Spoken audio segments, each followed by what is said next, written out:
Hello అండి, ఈ వీడియోలో నేనైతే డిన్నర్లోకి ఏం చేశానో చూద్దాం రండి. చపాతీ ఇంకా పొటాటో కర్రీ చేశాను. టైం తక్కువ ఉన్నప్పుడు ఈ విధంగా ట్రై చేయండి. చాలా ఫాస్ట్గా చేయొచ్చు, ఇంకా టేస్ట్ కూడా చాలా బాగుంటుంది. స్టవ్ మీద కుక్కర్ పెట్టుకొని కొద్దిగా ఆయిల్ వేసుకోవాలి. ఇప్పుడు అందులో కొంచెం జీలకర్ర, పచ్చిమిర్చి, ఆనియన్, వెల్లుల్లి, కొద్దిగా కరివేపాకు వేసుకొని ఆయిల్లో ఫ్రై చేసుకోవాలి.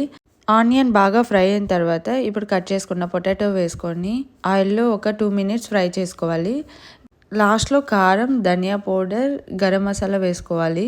ఇప్పుడు ఆయిల్లో 1 మినిట్ ఫ్రై చేసుకొని ఇప్పుడు సరిపడా వాటర్ వేసుకొని 2 విజిల్స్ పెట్టుకోవాలి. నేను కొంచెం వాటర్ ఎక్కువ అయింది, కొద్దిగా తక్కువ వాటర్ వేసుకుంటే టేస్ట్ చాలా బాగుంటుంది.